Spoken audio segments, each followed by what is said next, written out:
Hello again, I am Jim Bob and welcome back to Lone Oak Farm. It's day 5 of autumn and we are about to attack the final field of our harvest for this year. However, it's still too damp to do anything at this stage. It started raining as I kind of expected it probably would do, around about 3ish this morning. About 20 past 3 I think the rain finally started, although it started getting cloudy a little bit before that. And then it lasted for about 2 hours. And so it's been dry. Well, I say dry. It stopped raining a little over an hour and a half ago. So it's still way too wet, you know, for anything to dry out. And you look at the ground temperature, it's 9 degrees. That's not bad, but the air temperature is only 5 degrees. It's going to take a long time for this to dry out. Obviously, it's going to warm up as the sun comes up. But even so, it's going to take several hours for our soybean crop to dry out before we can start the harvest. So we're doing our grass work here on field 24. You can see running up and down with the Optum, doing some mowing here. Now the reason I'm doing the mowing like this is because we're going to attack this field in a slightly different way. Now the way we've been doing our grass mowing for silage isn't going to change when we do field 44, because that's fully grown as well. And we may do that today, we may do that tomorrow, but for this field we're going to change it up ever so slightly. So I'm mowing, and then once it's mowed I'm going to use the merger. You can see I've already done the baselines with the merger. I'm going to use the merger to get everything all lined up, and then we're going to use a different header. We're just going to pick the grass straight off the field as large windrows straight through the forage harvester into the trailer, and then that will then get tipped into the truck, which will go to the BGA. I have already attacked the bunker this morning and got it squashed up nice and good, so there's plenty of space in there. I haven't done a check to see how much in there, but yeah, it should be the same as last time. I mean, it's just it'll be the same volume. I'm just not sure what the compaction level is going to be. Probably not that high. Sort of probably somewhere between 30 and 40% at a guess, I would say. We'll have a look at that later. But this is essentially what we're going to be doing to get us started today, is just running up and down here, you know, doing mowing, windrowing, collecting, and then transferring to the BGA. So let's start getting the ball rolling on that. Let's just jump out of here. You see the Puma over here with the Kuhn merger, and I didn't realise just how many hours I've put on this already. I've already put nearly 60 hours on this Puma. That's a lot. That's an awful lot of hours. It's going to be pushing the expense of the equipment up, that's for sure.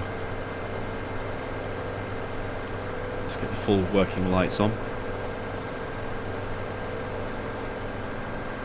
Yeah, 60 hours is a lot.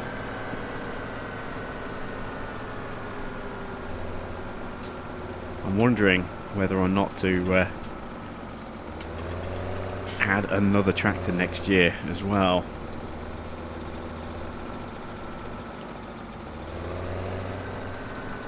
Someone has said that they would love to see a second Magnum on the farm. I don't know if I can really, if I need another Magnum. I mean, I don't even know if I need another tractor, if I'm honest. I've got the Puma, I've got the Magnum, I've got the Optum. The Optum's doing our mowing there. I've got a tractor for kind of every single stage of jobs that I need. And I've also got the 1455 at the orchard as well, which can be pressed into service when it's not being used there. So I'm not really sure if I actually need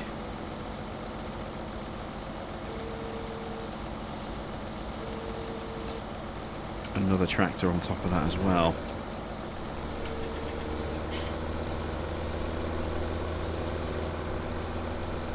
There we go, start merging this. We're going to have to tidy this section up a little bit more a bit later on, because this is where it kind of swerves away a little bit, and then it'll kind of cut back in again towards the other end.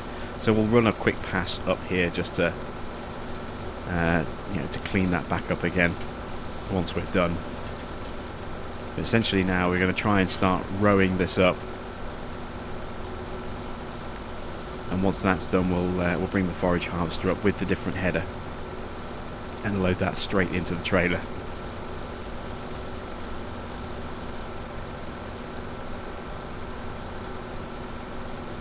Running at a pretty decent speed here. Seems to be going quite slow for mowing, actually. I'm wondering if there's a problem with that. Let me just jump across. I've left the lights on. I thought I'd turn those off. Yeah, the combines are already set up, as you can see, ready and waiting on the field. There's my Magnum. Again, I left the lights on. I've got to stop doing that. I'm going to get flat batteries everywhere. No, cruise control isn't causing a problem. I thought it might have been. It's not. I'm going to bring the truck into the field, though, while I think about it. 7:30 and it's still dark. The sun hasn't come up yet. Although I get the feeling it's about to.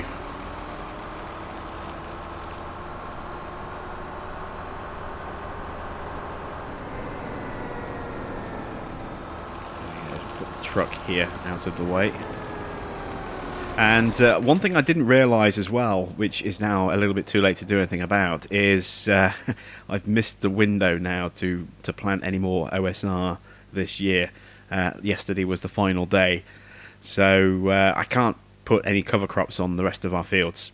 So the only fields that do have a cover crop right now are those ones that you can see there, 30/35, 34 and 32/33. Those three fields are the only ones that have a cover crop.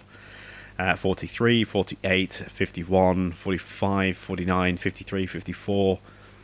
Most of those actually need cleaning. So 43, 48 and 51 are clean. And then the other fields still need to be cleaned, and 50 still needs to be harvested as well. But I can't put a cover crop on those. What I might do is maybe plant some winter crops. Some winter canola and some winter wheat. We'll see. I'll think about that. I do have a bit of time left to plant those, as you can see. Planting window runs all the way through. So I could put some of those in over the ground, in the ground over winter. They would kind of sit dormant. I don't know if I want to do that or not. So I'll have to think about that one. I'll have to ponder it. Let me get the lights off. You can see the sky is starting to brighten up, so it looks as though the sun is going to be rising. Yep, there it is. Look, just starting to peek its head out in the distance there. I'm going to ride with the mower for a moment. Make some more progress on this field, and I will catch up with you in a little while.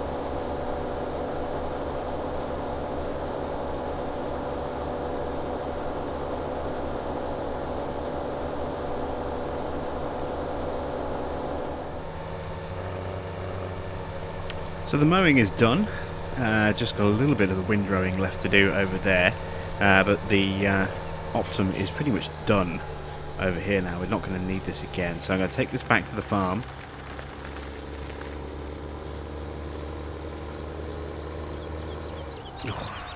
Thought I could clear that.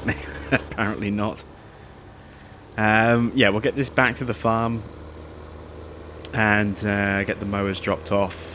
Switch the wheels back over to wides, pick up the auger and go get set up in position, ready to start doing the grain harvest when it dries out later today. And then we'll come back with the forage wagon, not the forage wagon, sorry, the forage harvester with the header. And I just noticed I've got this really nice kind of warm glow in here with the sun shining down on this angle. And it's almost like the red is being reflected into the cab a little bit with the way the sun's shining. It just looks really, really warm and cozy in here. That's awesome. It's the little things, isn't it? You know, the silly little things that you just suddenly grab your attention. Right, enough babbling. time to get on with some work.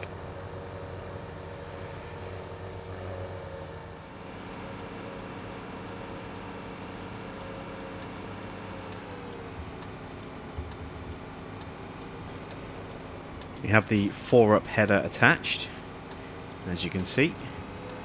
Kind of pickup header. This is the first time we've used this header on this forage harvester. We've just done mowing and corn chaffing so far, but I did obviously have this one delivered at the same time as the other headers, or the mower header. Just haven't had the opportunity to use it yet. Well, now is the time for that opportunity. I figure this will probably be, in the long run, a slightly quicker way of dealing with this. So let's get it unfolded and lowered down. I need to unpipe. There we go, or pipe out, as I should say. I had unfolded the tool. Oh no, apparently I folded it up. Okay, there we go. We are ready to roll.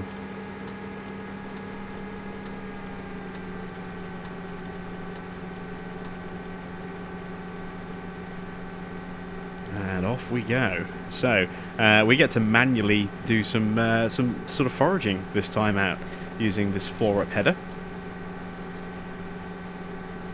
And of course, when we fill up, we just have to be careful we don't overfill or waste a load of grass by not turning off the header at the right time.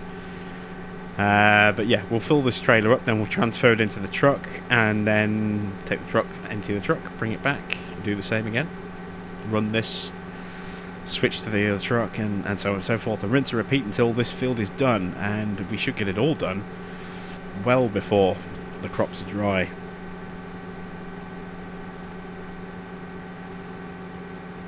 Let's grab this little bit over here if we can. Grab part of it anyway, and I want to try and attack these clumps if I can. This is the other good thing about doing it like this, is that these clumps, they would be nightmares for a baler. For this, it just eats them up. Look at it, just vroom, gobbling them up.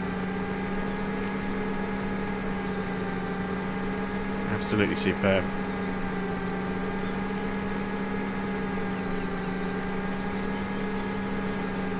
The biggest problem I found though with these headers is that you have to do the work manually. It makes it much more time consuming in some respects, because you can't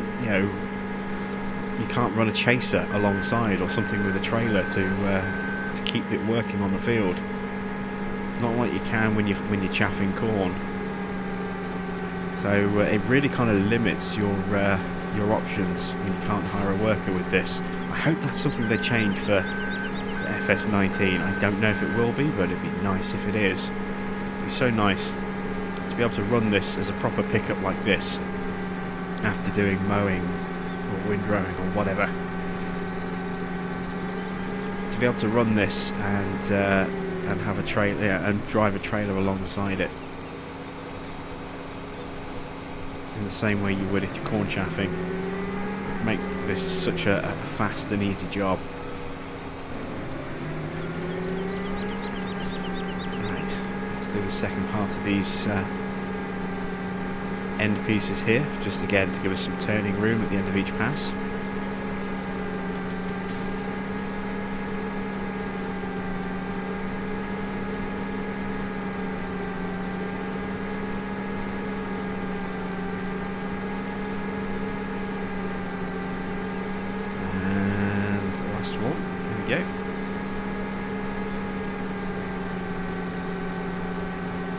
Now we just run up and down the rows until we've got a full trailer and an empty field.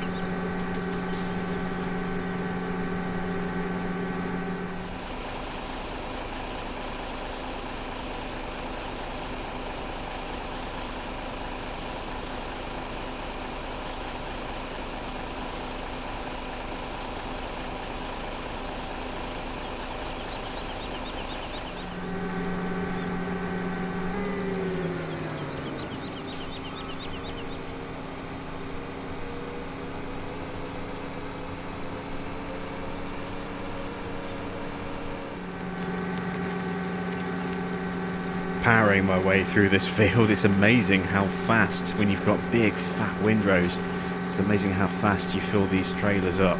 you know, 66,000 litres in the blink of an eye. It's incredible. Just a few sort of runs and, well, I can't even get 2 complete passes up and down the field. You know, when we use the mower, we're just mowing on a 6-metre width. When we're windrowing these, or, you know, gobbling up these rows here, we're gobbling up 18 metres worth of grass, effectively. Well, maybe not 18 metres, maybe a bit less than that, maybe about 16 metres, but a lot of grass, at least 2.5 times as much as we would get from just mowing, you know, in a straight line pass. In fact, I think that's only a 5-metre mower, so we're probably talking 3 times as much in total. It just gobbles up the windrows. I mean, look how quickly this little bit here is going to fill the trailer. Like 3,000 or 4,000 in that short little spurt just there.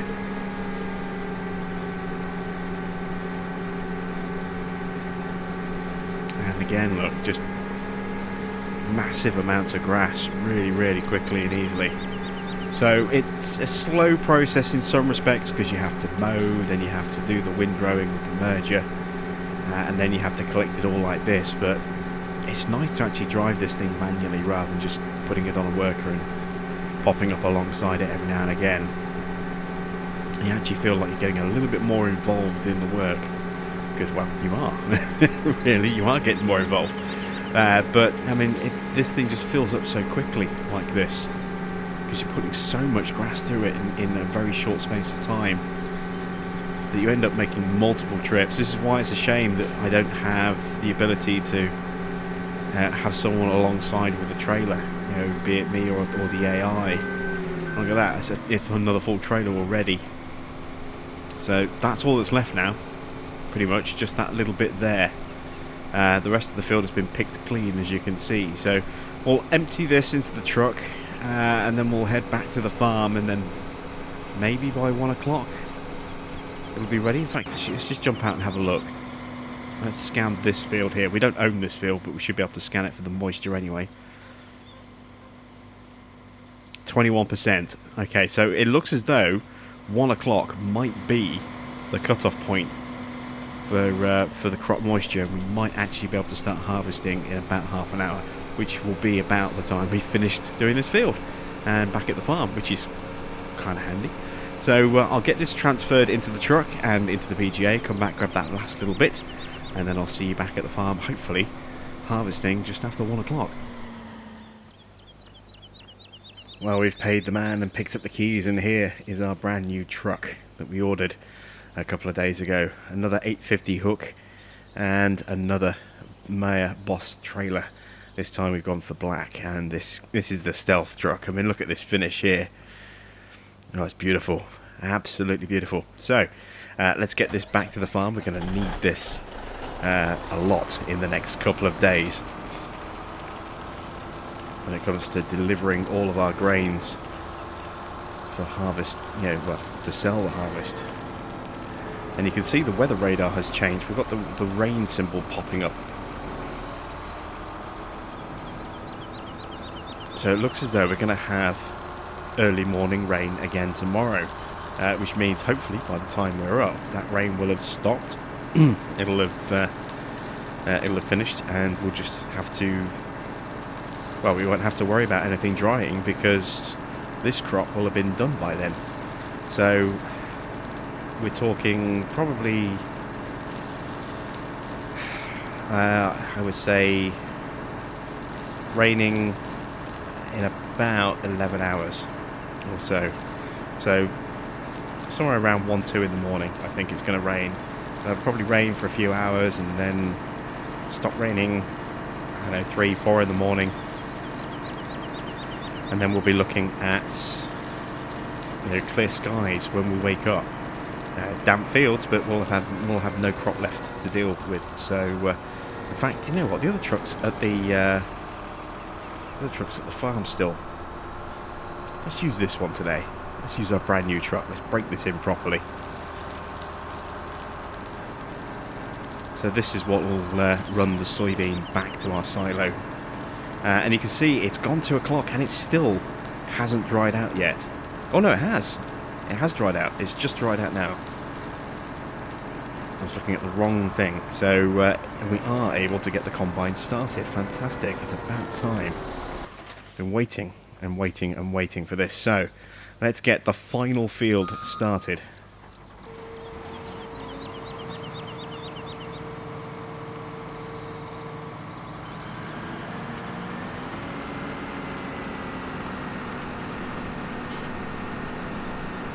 There we go. So we're going to run down this edge. We'll do a border at the bottom when we get to the bottom. We're also going to get the other combine started. And you can see I've positioned that in such a place that hopefully it'll go right along the edge of the islands and create a block here for the first combine to work. And then we'll do the same on the other side. Create a block on there for the second combine to work. And then we'll deal with all the stuff in the middle with the islands at the end. That is kind of the plan. Hoping it's going to work. So let's get these combines up and running properly, and then I need to go and get the org wagon, which is back at the farm with the Optum. That should have had the wheels changed over to wides by now. We'll get that brought back up and stand by to start emptying out these combines.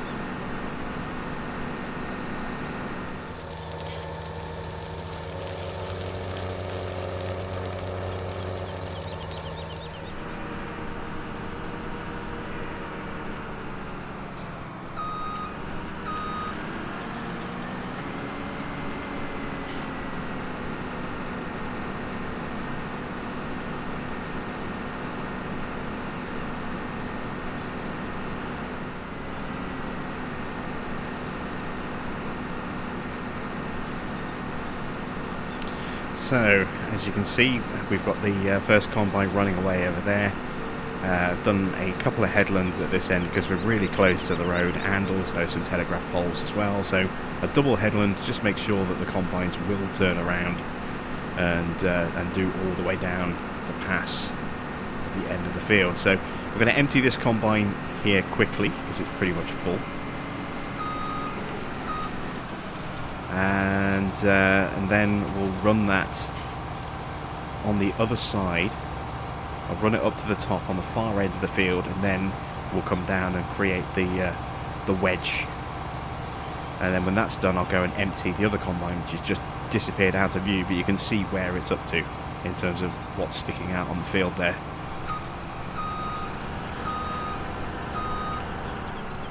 So let's go and get this one restarted.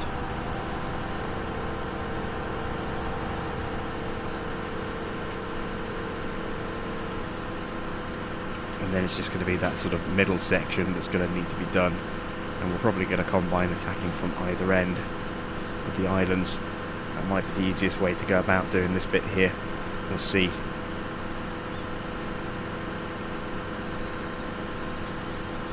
I was hoping to get 100,000 litres off this field. I think I was probably being a little bit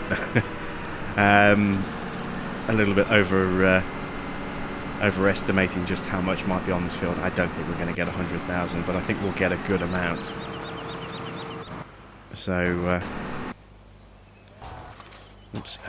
let's find out just how much we are going to get off this field. It's going to be a lot. You know, it's going to be, I would say, at least upwards of 80,000, I would imagine, off this field.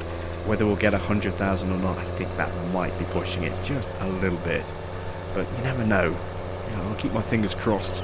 And if we can get 100 grand, that will be a really, really nice boost to yesterday's totals.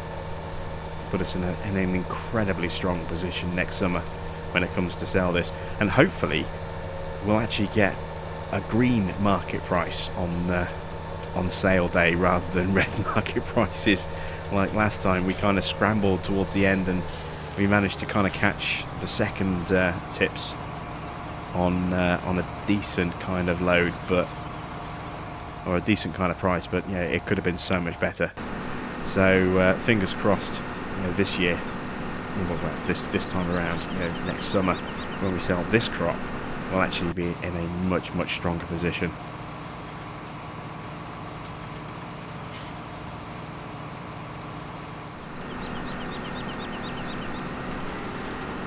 That's that pass done. Let's quickly empty this combine, even though it's only half full, just so that we can run down and then back up again.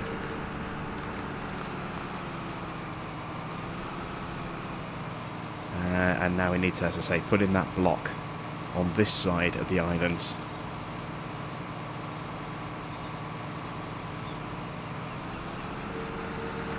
There we go. So I want to line up about here, I reckon. So I'm going to have to do this first little bit manually, because we're going to be overlapping the island ever so slightly. I want to make sure that the combine doesn't stop and turn around. I want it to actually go across this section here. When we get to the bottom, we'll make sure that the combine turns left and then comes back and works that section there. And then once that's done, we can deal with these sections between the islands afterwards. Just be careful I don't put the put a stone through the header here. It's got the big rocks there, so just curve a little bit ever so slightly. Perfect. Now we'll get started again. There we go. So once this gets to the end, we'll make sure he turns left and deal with that section there. How's our other combine doing? He's doing absolutely fine, so let's get ready to unload that when he gets back to the top of the field.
You know what? I don't think maybe I was that far off with my original guess of 100,000 litres. You can see how much we've cleared. About the same on that section there as well. Plus, don't forget we've got the double pass at the bottom of the field there, and the little border bits that we've done as well. So there's not a massive amount left on the field, but I've got 50,000 in the truck already. I've got another 10,000 in the back of the auger. That's 60. There's easily 40,000 litres left on the field, easily. And that's not what's counting in the back of the combines, which is going to be, well, very little in that one over there, because I just emptied it. But about 4,000 or 5,000 litres in the one at the other end of the field, down there. So, yeah, we should get triple digits off this field, I think. I'll be amazed if we don't. So, because we have a little bit of time, we'll wait for the combines to come back. We may as well take this over to the farm and stick it in the silo. So let's jump out, switch vehicles.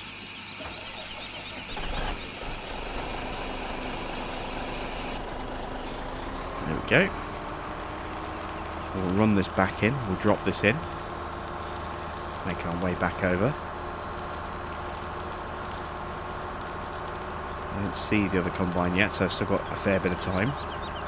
And we need to get some cultivating done as well, so we'll probably get that done once I've finished field 50. I want to concentrate on getting that field done before I do anything else. We've got today, we've got tomorrow, and probably part of winter, if not all of winter, depending on what happens with the ground, to get the cultivating done.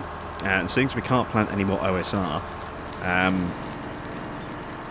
I haven't checked. I need to check how much digestate we actually have left in the tank. I'm trying to remember if I've done a silage sale since the big silage sale when I really filled up the tank.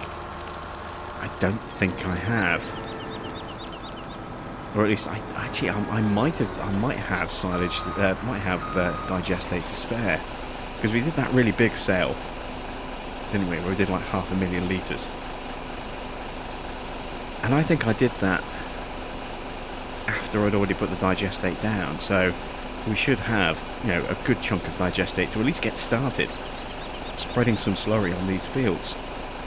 So we can definitely look at getting that done tomorrow as well, you know, alongside getting that field there sort of mowed and taken over to the BGA to finish that bunker off. There's a good chunk of chaff in there now. That's getting very close to being done.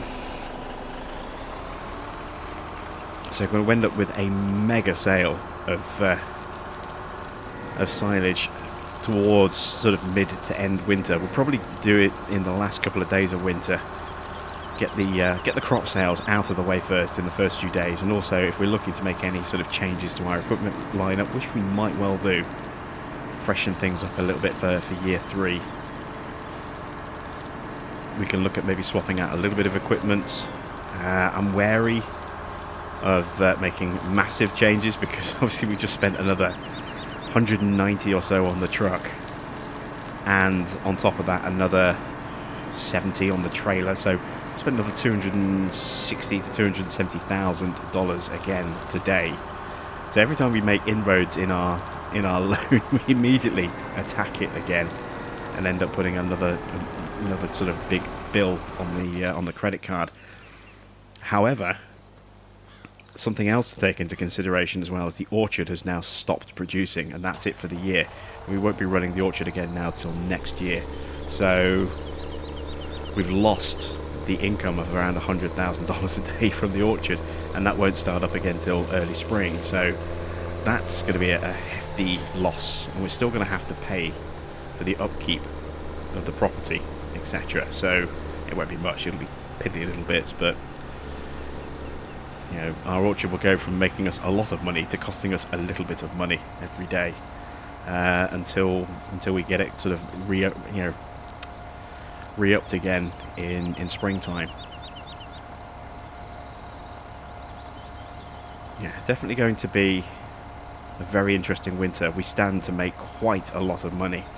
You know, we've got, you know, our wheat, our barley, our canola and our corn that we can all sell. And don't forget as well, the corn has that double window, so if we do have too much to sell and we can't get it all through at a good price, which is more than likely going to be the case, then we can save the rest and sell it in the summer when we sell our soybean. Now the soybean, we're going to have to really be clever with the markets, because last year was a struggle at 247,000 litres. We kind of managed it with 2 trailers in each sell point, one at terrible prices and one at decent-ish prices, you know, one set of tips at each. So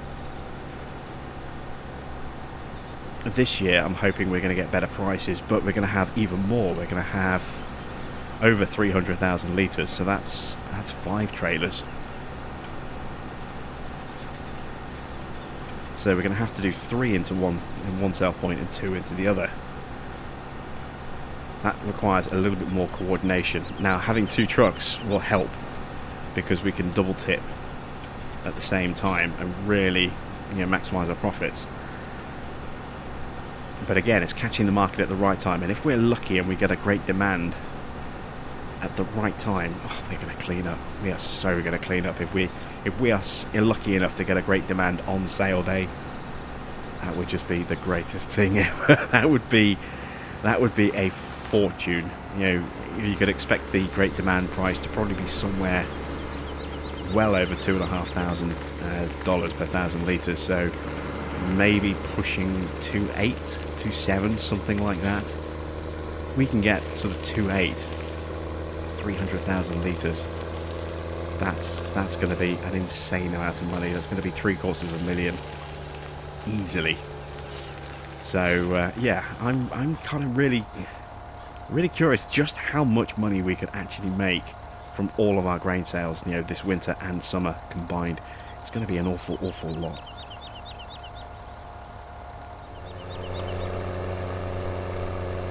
So, we're leaving a very thin strip.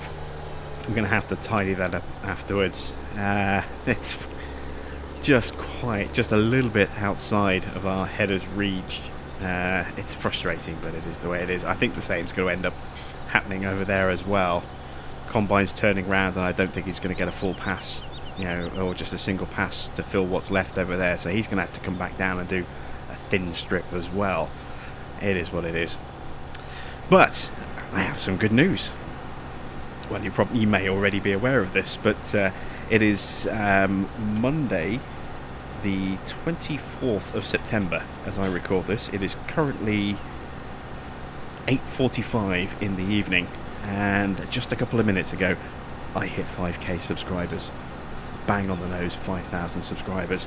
And I just want to say a huge thank you to everybody who has supported the channel over the past, let's see, 18 months since I first started doing this. It's been a long, hard slog to get here, but 5k subs is a big milestone, I think. You know, it was my target for the end of 2 years was to have 5k subs, and I've done it 6 months early, which is brilliant. I'm so happy, so happy to have hit that target way ahead of schedule. It's just, you know, I can't express how much it means to me. You know, this channel is not about making money. It's not about monetizing content. This is a lifeline for me, this channel. I've been doing this to help deal with my my depression and my autism, and a way of connecting with people, because I'm a very isolated, very solitary person, and I've been able to build kind of a network of friends in a way through you guys. You know, the messages that you send me and the feedback that you give me and all that stuff, it's fantastic, you know, and those of you that have donated to the channel recently just to help me out, because I've not been able to afford to buy any games because I'm unemployed and I don't monetize my content because I can't, because it would completely screw up my my benefits. You know, the fact that you guys have put your hands in your pocket and helped, you know, fund you know, some games for me recently is just overwhelmingly generous of you, and it's just, like I said, I can't really put it into words how much it means to me that you guys have done that. It's incredible, and I thank each and every one of you that have joined me on this journey. It really is, you know, quite a special moment for me, and I'm closing in on 1 million views on the channel as well. I'm at 991,758 views. So we're just a little bit shy of hitting 1 million views on the channel as well, which again is fantastic. So I just want to say a big thank you to everybody that has watched my content and, you know, subscribed to the channel and supported me, either with a donation or with, you know, a comment, some feedback, you know, some kind words. It means so much, and I just want to say thank you to everybody.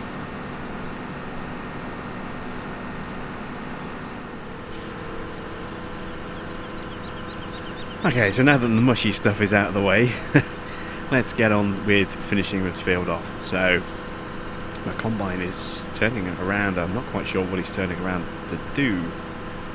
I need to check on this guy. What's he doing? Oh, yeah, let's stop him from that. Let's tag this a little bit here. So what I did is I was bringing this one back down the field. I had to do most of this manually because it's such a thin strip and it's quite patchy as well. It kept stopping the worker. So I had to do a big chunk of this strip just manually. And as I got to the bottom of the islands, I actually put in a sort of a headland, so that I can then set the worker loose on this section while we manually deal with the other section at the top. So he's off and running where he needs to be. There's that headland there I was telling you about.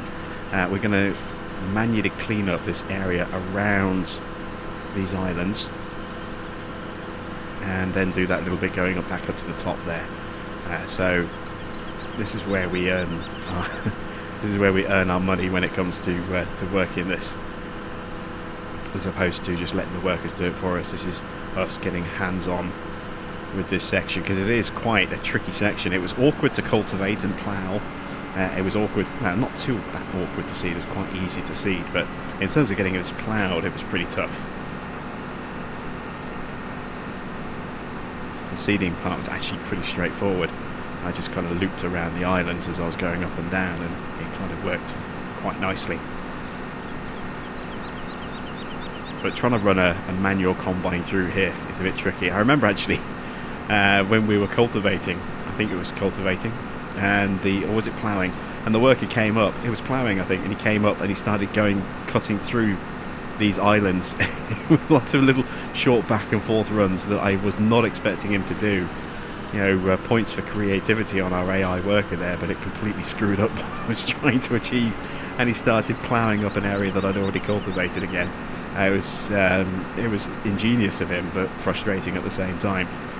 We are going to have to be a bit more hands-on to make sure that nothing weird happens again. There we go. I'm looking at the time, and it is 6 o'clock in the evening. I'm debating whether to run into the late hours. I think by the time we get finished on this field, it's going to be probably pushing 8. We might send the cultivator out to do a field, but I think that'll be it. So we'll do our slurrying tomorrow. We'll do field 44 mowing tomorrow, get that into the BGA, and then we can start to squash all that down when we have some spare time. And we'll cultivate the remaining fields as well, get those prepped so that we can plant. I don't think I'm going to plant winter crops. I don't see the point, because they're not going to grow at all in the remaining day or two. Let's see, if I plant them tonight, they're not going to grow tomorrow. The next transition now is the first day of winter, and they're not going to grow in winter. All growth stops in winter. So I don't really see any point in planting now, because it's not going to take me that long to plant them in spring. I'd rather use the time to make sure that I've got all my fields prepped, so at spring comes around we can just get the seed out, boom, off we go, and leave it at that. So that's all we're going to be kind of worrying about, is just making sure that all our fields are clean. We've fertilised what needs to be fertilised. Some of that will be with digestate, some of that will be with digestate and with OSR, because we've got those 3 fields that have got OSR on them at the moment. And then, it just means that when we come to our crops growing next year, some will be needing 1 stage of spraying and some will need 2. That'll be it. So it'll certainly save us some cash and some time as well. Eliminating a single stage on all of my fields and a second stage on 3 big fields as well. That'll definitely help speed up our processes a little bit. I need to reevaluate what I'm going to do with all that grass next year as well. I don't think I'll be doing that much, to be honest. I'll probably do I might do a little bit of silage baling, but I don't think so. I'll probably do I don't know. I just don't see myself doing a large batch of silage again next year, unless we are really financially struggling. We're not going to be replacing these combines with the next model up. There's no need. These 2 combines are absolutely perfect for us. They're a good size, good capacity, decent working width. They don't need to be the 9210s. We don't need them on this farm. We really don't. These 7130s will do the job absolutely fine for us. So we'll stick with those. We could possibly look at bringing in another tractor, and as I say, someone has suggested bringing in a second Magnum. I think if I'm going to bring in another tractor, it will probably end up being the quad track, just because it's a fun tractor to use, and we used it a little bit last year and it cost me an arm and a leg, but We could actually own one this time round, rather than taking one on as an emergency hire. But I can't think of that much that we'd need it for, really. I really can't. I mean, as I say, the Magnum is kind of co-opted into doing most of the work because it does the ploughing, if we have any ploughing that needs doing. It needs to do the cultivating because we need over 330 horsepower, I think, to pull the cultivator. And the Optum just can't do that. It's only got 313. So it's responsible for ploughing if there is any, cultivating, and probably, I would say, seeding as well. The Optum could help out, but any fields with hills like this, that's a Magnum job. So yeah, maybe a second Magnum. I don't know. I really don't know. I mean, if we do go for a quad track, we could look at upgrading to a larger cultivator. But yeah, we just bought a new cultivator, and 12.2 meters is pretty good. I don't really think we need to go bigger on that either. The seed is fine, 18 meters. Don't need that to go any bigger. We could do with a bigger chaser bin, I think. We've got 2 trucks now as well, so we can really hammer home the crop collection and also the selling of crops. We've got a forage harvester. We've got 2 combines. I just don't think there's anything that we really desperately need to buy next year. I just can't think of anything. So maybe a self-propelled mixer for the cows. That would be a nice expense. That would be an expensive expense, 150,000 plus for the one I want. But other than that, I don't think there is anything. I can't think of anything that we would need to purchase. I really can't. So it looks as though, bar a couple of little additions, so a different mixer, trade in the one we've got, will probably, it costs us 41. We might get he's not going to do that bit, so we're going to have to do this manually. May as well unload while we're here.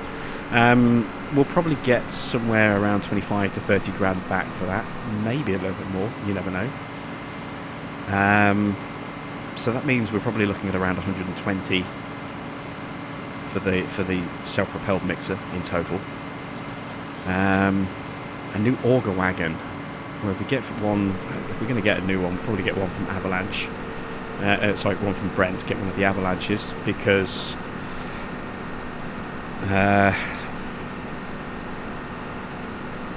Manning's does have a commercial tie-in with Manning, with Avalanche. We've seen with Brent. I get the name right. Brain's still a little bit frazzled. Manning's has that commercial tie-in with Brent. We've seen their flags flying in front of the store, so that would probably be expensive. But again, we could recoup some of that cost by trading in our existing Metaltech auger. So I would say we're probably looking at around $200,000 in expenses going forward next year, and beyond that, there's nothing else we really need to upgrade or buy. So I think that's going to be our total expense next year in terms of new equipment. It's going to be around 200 grand, and then that's it. We're done. So yeah, it's going to be a fun. It's going to be a fun sort of 6 months as we go through winter and into summer, just raking in that cash and just getting that debt down to zero and making actual profit, and not having to worry about needing to buy a new combine, needing to buy a new big tractor. We'll have everything we'll need. It's quite a refreshing position to be in. And we've had to work hard to get to this point. This is 2 years of hard graft to get us to this point here, where we started with a decent bit of equipment, but nothing over the top. We had a Magnum and we had the Puma, and we've since added in a third tractor. We've got rid of the 2 small combines and brought in 2 larger combines. We brought in a new truck trailer, and then a new truck and trailer on top of that as well. We've upgraded our seeding equipment, our cultivating equipment. The only other thing we could look at maybe upgrading would be the sprayer. And that's the only other thing I can think of that could possibly do with an upgrade. Everything else that we have is exactly what we need it to be. So, yeah, I think, like I say, next year is going to be all about just making money. We're not going to have to worry about spending a lot. Maybe we could just add a little bit to our livestock, but yeah, we're sitting on decent numbers of livestock. We're sitting on decent numbers for the cows and for the sheep. Oh, that reminds me, my sheep. Oh, they're almost out of water. Okay, we need to we need to get over to the sheep farm pretty quick, and just top up their water levels before they start taking a bump on their health. So let me just get this guy running here. I completely forgot all about the water. Right, let's drop that there, and let's make our way very quickly over to the sheep pen, connect up to the water trailer and top up their water level.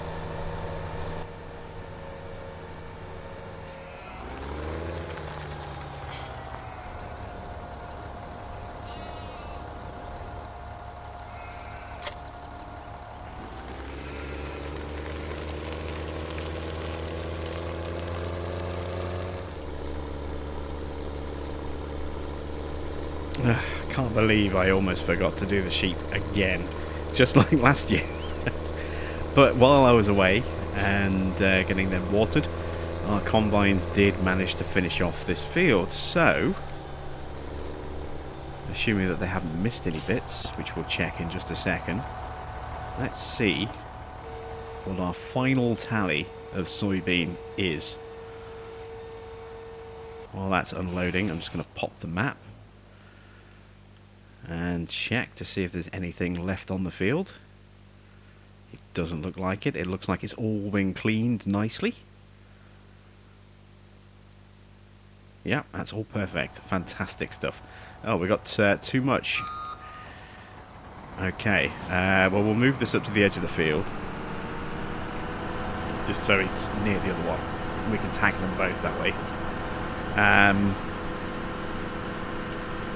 I wonder if we'll fill the second trailer. If we do, that's 120,000-ish, 125,000 litres, because we were a little under capacity on the first trailer. But that'll be way more than I was hoping for. I was hoping for 100. I have absolutely no idea off the top of my head how much is still in the combine. Sorry, it's still in the truck. We've got 28 grand in the auger. We've got another, what, 10 grand between the two combines there. There's another 10 grand, so that's 38 grand we're sat on. I think we've already got probably close to 40 in the trailer, if not more.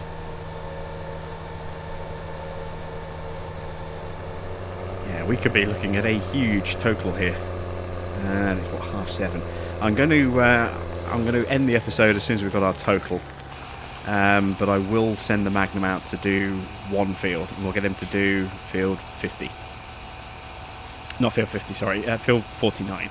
We'll get field 49 cultivated, and then we'll do the rest of the fields tomorrow. So it's just one less field that we have to kind of worry about.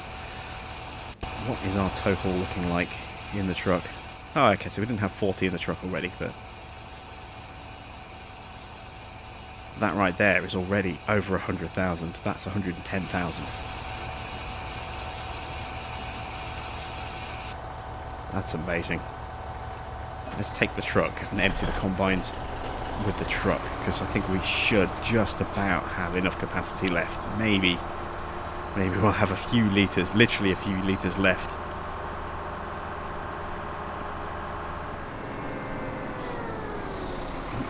A bit of a slide there.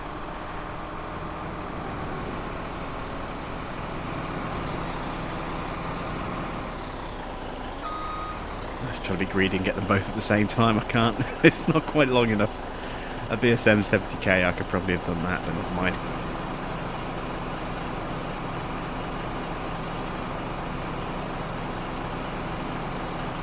I don't know if I'm going to get all that in. It's going to be really tight. It's going to be really tight. No, not quite. There's a little bit left in there. Oh, how much is left in there? I'll just add it on when we get back to the silo. 839 litres. Must remember 839. Let's go dump this in the silo, see what our total is, add 839 to it. I'm excited and impatient to see what our final total of soybean for this year is going to be. This is the last of all of our crops as well. So I'm going to cut across the field and I'm just going to put my foot down. We can fix the field over the winter. we can repair those huge divots that we're carving up there. Power slide the truck round the corner. I want to get this in the silo ASAP.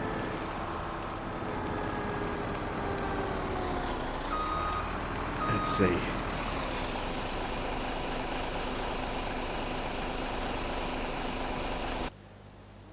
Moment of truth time.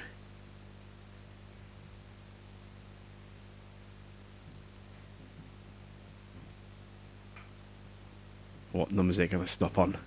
That's the 300,000 barrier. That's awesome.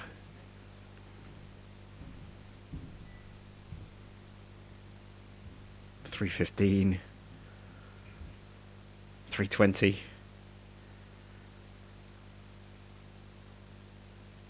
$330, and still it's going up. Oh, just shy. And if you add on what, 893, so effectively 900 to what we've got there, 340,000 litres of soybean. That's almost 100,000 more than last year. That is incredible. That's absolutely fantastic. So yeah, next summer, major profits. Major profits when we come to sell all this. And with that, that is the end of another episode. So thank you all for watching. And again, thank you all, every single one of you, for helping me hit 5k subs. Massive milestone. Means the world to me. And I will see you all again with another episode of Lone Oak Farm very soon.